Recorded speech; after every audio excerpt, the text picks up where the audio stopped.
დღეს ნამდვილად დაზუსტდა ბრალი იყო თითქმის ყველა ბრალდებული შემთხვევაში, უბრალოდ დაზუსტება არ გამოხატულა კვალიფიკაციის ცვლილებაში, ან პირობითად ვამბობ სასჯელის დამძიმებაში, ეს გამოიხატა ფაქტობრივი აღწერილობის ცვლილებაში.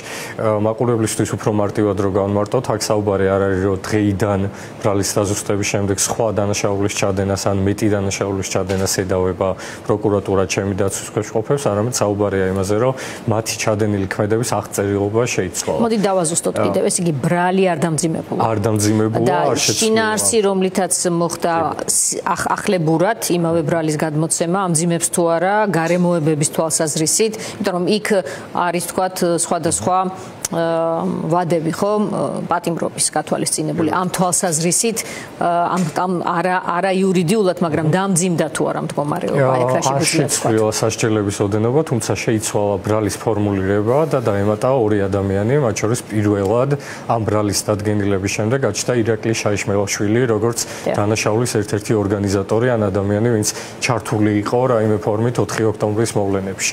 და მეორე ადამიანი ეს არის ნანა სანდერი, რომელიც ასევე დამატებული იქნა ბრალის დადგენილებაში. გულისხმობ ყველა სხვა პირის, ვისაც მონაწილეობა ედება ბრალად ორგანიზებულ ჯგუფურ ძალადობაში, თითქოს და ერთ-ერთი მათ მიმართ მოწოდების განმახორციელებელი ან ორგანიზატორი ამ ძალადობის გაჩნდა ორი ახალი ფიგურა, ეს არის ირაკლი შაიშმელაშვილი და ნანა სანდერი. ის ამაში გამოიხატა დაზუსტებული ბრალი. თუმცა ძალიან მნიშვნელოვანია, რომ კონკრეტული პირების, ჩემი დაცვის ქვეშ ყოფების აღწერილობა თუ რა ჩაიდინეს მათ და რა ქმედება განახორციელეს, არ შეცვლილა. შეიცვალა გენერალური კონტექსტი, ესე ვთქვათ, და კონტექსტის აღწერილობა პროკურატურის. ეს რაც ცვლის თქვენი დაცვის სტრატეგიაში. მოდით ასე დავსვათ საკითხი, რა ახალი გამოწვევები გააჩინა მესმის, რომ ეს საქმე მიგაჩნიათ ადვოკატებს მთლიანად და ზოგადად ბრალდებულებსაც და საზოგადოების დიდ ნაწილს მთლიანად შეთხზულად, მაგრამ დაცვას მაინც სჭირდება, რა ხან არსებობს ამ საქმეში დაცვის მხარე, გჭირდებათ სტრატეგია და რამდენიმე შემთხვევა თქვენც გქონიათ, როდესაც აი ამ თქვენი ბრძოლის შედეგები მიუხედავად უმძიმესი რეჟიმის არსებობისა ქვეყანაში მაინც დამდგა. ეს უმცირესი შემთხვევები ყოფილა, მაგრამ ბრძოლა რომ ღირს, ეს მაინც ჩანს ხოლმე, მით უმეტეს თქვენი თავგანწირვიდან ადვოკატების, რომლებიც აი ამ საქმეებში ტრიალებთ. მაინტერესებს ამ შემთხვევაში თქვენ რა გამოწვევები დაგიმატათ აი ამ ახალმა გარემოებებმა. მოდი ზოგადიდან კერძოსკენ ავხსნი და ვეცდები ნაკლები იურიდიული ვიყო.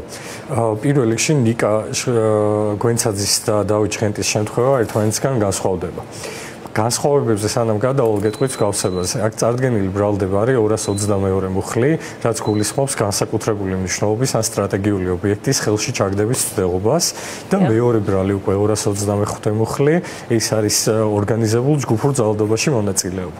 მაგრამ მსგავსებებს რაც შეეხება ორივე შემთხვევაში წარმოდგენილია მხოლოდ ერთი შემთხვევა და აღწერილია მხოლოდ ერთი შემთხვევა. მაგალითად, ნიკა გვენცაძის შემთხვევაში აღწერილია, რომ ის ცდილობდა ღობის მონგრევას და წარმოდგენილი ვიდეო მასალა ნამდვილად არ ასახავს იმას, რაც ბრალის დადგენილებაშია გაწერილი წინადადებებით, იმიტომ რომ აქ ჩანს ნიკა გვენცაძე მიახლოებული ღობესთან, ორბელიანის ღობესთან, რომელთანაც არა ეხება, უბრალოდ ეს არ არის საკმარისი იმისთვის, რომ რაიმე დაინგრია და ჩვენ ვერ ხედავთ მსგავს სურათს ეკრანზე მათ შორის და წარმოდგენილ მტკიცებულებებში.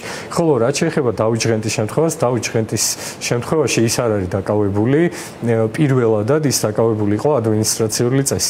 ანუ გამოდის, რომ მისი მოქმედება, რომლის გამოც დღეს უკვე სისხლის სამართლებრივად აქ წარდგენილი ბრალდება, მას ის ამ ქმედებისთვის უკვე ადმინისტრაციულ პასუხისმგებაში იქნა მიცემული. და 48 საათი ადმინისტრაციულ პატიმრობაში გაატარა უკვე და მისი სისხლის სამართლის საქმის მასალები ეს არის რეალურად ადმინისტრაციული წარმოების მასალები. ანუ მარტივად რო ავხსნათ, უფრო ერთხელ ერთი და იგივე ქმედება შეაფასეს ადმინისტრაციულ სამართალდარღვევად, ხოლო მეორედ იგივე ქმედება შეაფასეს სისხლის სამართლის დანაშაულად. ბუნებრივია ეს ორმაგი და დუალური ბრალდებაა, რასაც გამორიცხავს ქართული კანონმდებლობა. ისევე როგორც გენერალურად ფანტასტიკური ადვოკატები იცავენ ჩემს გარდა ყველა სხვა პირს და ბუნებრივია მათ ისინი თავიანთ პოზიციას და თავიანთ სტრატეგიას დამოუკიდებლადაც გააჟღერებენ, მაგრამ ის არც პოლიტიკურ ნაწილს ეხება, წმინდა სამართლებრივადაც რო წარმოიდგინოს თქვენმა მაყურებელმა 222 მუხლი, რაც გულისხმობს სტრატეგიული ობიექტის ხელში ჩაგდებას. ბუნებრივია ახლა როცა ის კანონმდებელმა ის მუხლი გაწერა და ნორმა გაწერა, ის არ გულისხმობდა, რომ ყველა ინდივიდუალურ შემთხვევაში აქ მაჰათმა განდიზეა საუბარი და ფეხშიშველი რაღაც შვიდობიან გადაადგილებაზე. ბუნებრივია ეს ძალადობის ელემენტს თავის თავში უნდა მოიცავდეს თუ ვამბობთ, რომ ზოგადად ეს ქმედება დანაშაულია. გამოდის ამ შემთხვევაში თუ მხოლოდ ერთი კონკრეტული მოქმედება აღწერილი, ორი მუხლით ბრალის წარდგენა არის უკვე არა პოლიტიკური, არა სოციალური, არა ის რომ ჩვენ ვამბობთ სამართლებრივი შეცდომა და ნონსენსი, იმიტომ რომ თუ ჩვენ ვამბობთ, რომ ნიკა გვენცაძე ერთხელ შეეხო ღობეს და მაგალითად თუნდაც დაუშვათ, რომ არანიკა გვენცაძე, არამედ ნებისმიერმა ადამიანმა ცადა ღობის დანგრევა. როგორ შეიძლება ერთი მოქმედება იყოს სისხლის სამართლის ორი დანაშაული? მაშინ როცა ეს ორივე ქმედება დამოუკიდებლად თავის თავში მოიცავს ღობის დანგრევის ცდელობას. ჩვენ სამწუხაროდ ამ დრომდე ვერ შევძელით, რომ 64 უკვე იმდენი პატიმარია, ხომ? პლუს 3 გარეთ, მათ უფრო იცნობ საზოგადოება ვინაიდან მათზე აქცენტი იყო და ამიტომაც არიან ისინი სავარაუდოდ გარეთ საზოგადოებრივი აზრი შექმნის გამო, მათ შორის ქართული ოცნების მხარდამჭერებში იყო ეს, მაგალითად ექიმ ჩაფონაშვილის შემთხვევაში ვიცით, რომ ქართული ოცნების მხარდამჭერი ექიმებიც აღშფოთდნენ მისი დაკავებით, ხომ? აი, ვამბობ იმას, რომ 64 ადამიანიდან ვერ ვახერხებთ, რომ თითოეულზე უკვე ჰქონდეს ინფორმაცია დეტალური ჩვენს აუდიტორიას. მათ იციან, რომ ლიდერები არიან დაკავებული ამ საქმეზე, იქნება ეს პაატა ბურჯულაძე, სამოქალაქო აქტივისტი, ასე მოვიხსენიოთ ახლა ჩვენის პოლიტიკოსები იქნებიან ეს ლევან ხაბეიშვილი თუ პაატა მანჯგალაძე თუ მურთაზოდელავა თუ ასე შემდეგ, ხო? აი მათ მიღმა არის ბევრი ძალიან საინტერესო ადამიანი. მე მაინტერესებს რა? ის რაც ჩვენ ვნახეთ უკვე ეგრეთ წოდებული ღიმილის ბიჭების და კიდევ მეორე ჯგუფის შემთხვევაში, ხომ? როდესაც ვერც ერთი რეჟიმმა ვერ გატეხა. მაინტერესებს აი ამ ხელა ჯგუფშიც გაქვთ თუ არა თქვენ იგივე ტიპის მოლოდინი, იმიტომ რომ 64+3 ხომ უკვე 67 ადამიანია. მე მაინტერესებს ამ მიმართულებით თუ მუშაობს რეჟიმი თქვენი ინფორმაციით პატიმრებთან და აქვს თუ არა პერსპექტივა რეჟიმს. კი ბატონო. დიდი მადლობა ამ კითხვისთვის. ძალიან მნიშვნელოვანია ეს, რომ ჩვენ გვაქვს დეკემბრისთვის გამოცდილება და დეკემბრის თვეში დაკავებული პირების გამოცდილება, სადაც აბსოლუტურად ყველა დაინტერესებულმა პირმა და ყველა ვისაც ამის მოსმენა ნახვა უნდა და ნახა ის, რომ ბიჭები იყვნენ სრულიად ტყუილად დაკავებული. რაც შეეხება სწორედ ამ კონტექსტში უკვე დღეს 4 ოქტომბრის მოვლენებთან დაკავშირებით დაკავებულ პირებს და მათ დამოკიდებულებას. ფიზიკურად შეუძლებელია 64 ადამიანი დააკავოს ნებისმიერ დროს, ნებისმიერ გარემოებაში, ნებისმიერმა პროკურატურამ მათ შორის და თქვას, რომ 64-მ ჩაიდინა ერთი და იგივე ხარისხის დანაშაული, რაღაც ლოგიკით თუ ინდივიდუალურად არახსნა 64-ს ბრალი. ნახეთ, ჩვენ ნახეთ ძალიან ბევრი კადრი, ნახეთ მოვლენათა განვითარების თანმიმდევრობა, შესაძლებელია ყველა ადამიანსაც ბუნებრივია მე ვერ გიპასუხებთ, მაგრამ ერთ მნიშვნელოვანია, როგორც გითხარით, სამართლებრივად იმდენად არაკონსტრუირებულია წარდგენილი ბრალები, თუნდაც გსურდეს გარკვეულ ნაწილში დათანხმება ფიზიკურად შეუძლებელია.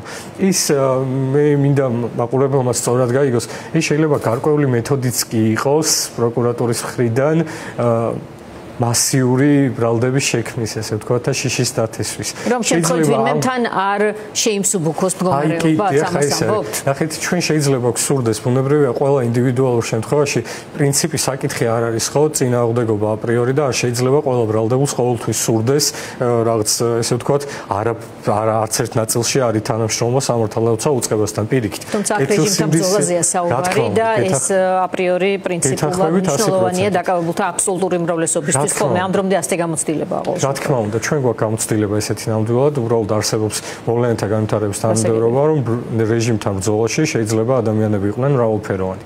მათ შორის ინდივიდუალურად მიიღონ ისეთი გადაწყვეტილებები, რაც არ შეიძლება გავრცელდეს დარჩენილ სხვა ადამიანებზე. და ამაში უნდა გაითვალისწინოთ თქვენ დაცვის ნებისმიერი პირის უფლება. ის ყველა ადამიანის, ყველა ბრალდებულის, ყველა საქმეზე აბსოლუტური უფლება. პირიქით, უფრო დიდი კეთილსინდისიერება და უფრო დიდი პატრიოტიზმია მათ შორის ჩემი მხრივ ის, რომ ნებისმიერ ადამიანს თუ თვითონ მიაჩნია, რომ რაღაც ნაწილში მას შეუძლია თავის ქმედებაზე ისაუბრო სხვა ადამიანის ქმედებისგან განსხვავებულად, პასუხისმგებლობაც არ გარკვეულწილად, რომ ესე მოხდეს და მოხდეს დიფერენცირება კეისის.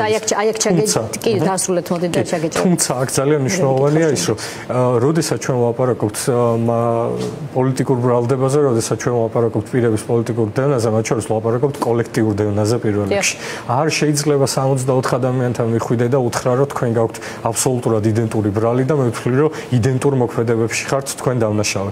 ფიზიკურად შეუძლებელია ნანახი ვიდეოებიდანაც თუნდაც არა იურისტმა, არა სპეციალისტმა უყუროს და თქვას, რომ ყველა იმ კადრებში, რაც თვითონ იხილავ, ყველგან აღწერილია ისეთი ქმედებები, სადაც 4-დან 6 წლამდე უნდა იყოს ყველა ადამიანისთვის პასუხისმგებლობა. თუმცა აი აქ მიჩნდება კითხვა უფრო როდესაც დავსვი გულისხმობდი არ მხოლოდ იმას, რომ თქვა საკუთარი მდგომარეობაში იმსუბუქოს ნებისმიერ დაკავებულმა, რაც მისი აბსოლუტური უფლებაა, ხომ, როგორ მოიქცევა, არამედ ამ პროცესში იმ მიმართულებით თანამშრომლობა, როცა ისცილ ხელს დაადებს ერთს მეორეს და ორგანიზებულ ჯგუფს შეაკვრევინებს, თუნდაც ხელოვნურად რეჟიმს. ვეცდები მადლობა ამ კითხვისთვის, დაზუსტებისთვის, იმიტომ რომ ვეცდები ზუსტად ამაზე გიპასუხოთ. აი, ნახეთ, როცა მე ვამბობ, რომ შეუძლებელია თუნდაც ვინმე სურდეს აღიარება, გულისხმობს სწორედ ამას. ნებისმიერ ბრალდებულს რომ მიადგე და უთხრა, რომ აი შენ დაასახელე შენს ორგანიზატორად, მაგალითად ნანა სანდერი ან ირაკლი შაიშმელაშვილი. ორგანიზატორი თვითონ ცნება თავის თავში გულისხმობს ადამიანს, ვინც უწევს ორგანიზებას, ჯგუფის შეკრებას, დავალებების ჩამოყალიბებას, გასცემს დავალებას ინდივიდუალურად, განსაზღვრავს როლებს და მეორე უზრუნველყოფს ამ ყველაფრის შესრულების კონტროლს. ეხლა ფიზიკურად შეუძლებელია ვილაპარაკოთ იმაზე, რომ მაგალითად ჩემ დაცვის ქვეშ ყოფებს ხელმძღვანელობდა ირაკლი შაიშმელაშვილი. ან თუნდაც ბატონი პაატა ბურჭულაძე ვთქვათ, პაატა ბურჭულაძემ ნებისმიერი განცხადება, რომელიც გააკეთა მან როგორც სამოქალაქო აქტივისტმა თუ ტრიბუნიდან ესე ვთქვათ, თუნდაც განაცხადა რაღაც კონკრეტული მოქმედების განხორციელებისკენ, რუსთაველის გამზირზე თავისუფლების მოედანზე 10,000-ობით და უფრო მეტი ადამიანი იყო, ხო? ფიზიკურად შეუძლებელია იმის თქმა, რომ ყველა ეს ადამიანი დააორგანიზა. ნახეთ, ჩვენ პატივი უნდა ვცეთ სისხლის სამართლის კოდექსს და რეალურად როცა ვახსენებთ ტერმინებს რეჟიმის პოლიტიკურ დევნას ვახსენებთ ზუსტად იმიტომ, როცა ადვოკატები ვიყენებთ ამ ტერმინს, რომ ეს ხალხი არცემს კანონმდებლობას და პატივს. ისინი საზოგადოებას თავაზობენ მაგალითად ორგანიზებული ჯგუფის ისეთ მნიშვნელობას, რაც არ წერია კანონმდებლობაში. ზუსტად ამიტომ თქვენ თუ დაადანაშაულებთ ადამიანს ორგანიზებული ჯგუფური რაღაც ძალადობაში, მონაწილეობაში და ამ ძალადობის ფარგლებში რაღაც ღობეების წვრევაში ან სტრატეგიული ობიექტის დაკავების ცდილობაში ბუნებრივია ამას გაუჭირდება აღიარება, მაგრამ თუ ჩვენ რეალურად აღწერდით რაღაც მოქმედებებს, მაგალითად ვიტყოდით, რომ კონკრეტულმა ადამიანმა დააზიანა ნაგვის урნა, შეიძლება გაცილებით გამარტივებული ყოფილიყო ჩვენთვის თანამშრომლობა და მათ შორის აღიარება, მაგრამ არ მქონია შტორმის თქვათ განსხვავება. რა თქმა უნდა და როდესაც პოლიტიკურ დევნაზე ვლაპარაკობთ, ზუსტად ამაზე ვსაუბრობთ, რომ შეუძლებელია ამ ფორმით კონსტრუირებული ბრალის აღიარება. შეუძლებელია ამ ბრალდებებზე დათანხმება, სადაც მაგალითად ჩემი დაცვის ქვეშ ყოფების ორგანიზატორად და ესე ვთქვათ მითითებების მიმცემად დასახელებულია ირაკლი შაიშმელაშვილი ან ნანა სანდერი, რომელსაც ბიჭებს დღეს ვესაუბრეთ, ქონდა შესაძლებლობა და უბრალოდ ფიზიკურად არ იცნობდნენ ამ ადამიანის ვინაობის ახსნას, ჩვენ ვცდილობდით მათთვის ვინ იყო რო გვეთქვა. შეუძლებელია არ იცოდე ორგანიზატორს, არ იცნობდე ორგანიზატორს და არ იცნობდე ადამიანს, ვინც მიგითითებს მოქმედებებს. გასაგებია, რომ ესე იგი იმდენად ბრალი თვითონ შემადგენლობა მოქმედი პირების წრე, ხომ, 70 პირამდე ისეთი შექმნილია, იმდენად ხელოვნურია, რომ შეუძლებელია იქ რაღაცა ტიპის მანევრირება რეჟიმისთვის. ნახოთ როგორ წავა პროცესები, ჩვენ ვეცდებით რომ ყველა დეტალი გავაშუქოთ, რამე ხომ არ გაქვთ კიდევ სათქმელი და დაგემშვიდობებით. კი ბატონო, ძირითადი ნაწილი რაც აქცენტი მინდა გავაკეთო და მინდა იცოდეს მაყურებელმა არის სწორედ ის, რომ ბიჭების დამოკიდებულება არის დღესაც კეთილსინდისიერი. ჩვენ რასაც ვამბობდით დეკემბრის თვეში, რომ 11 ადამიანის უბრალოდ 11+8 ადამიანის დაკავების პირობებშიც თითქოს გაუცებული ვიყავით ყველანი, როგორ აღმოჩნდა ესეთი კარგი ადამიანები, ესე ვთქვათ და მაღალი სამოქალაქო პასუხისმგებლობის მქონე ადამიანები მართლმსაჯულების წინაშე. ზუსტად იგივე ლოგიკა აქაც ჩვენ ხვდებით ადამიანებს, ვისაც გარკვეული საერთო პრინციპები და ღირებულებები აერთიანებს მათ შორის ეს პატიოსნება და გულისხმიერება და ადვოკატების მიმართ დავალება რაც მიღებული გვაქვს არის ზუსტად ის რომ კეთილსინდისიერად მართოთ მათი საქმეები და არა რაღაც არასათანადო გამორჩენის მიღების მიზნით.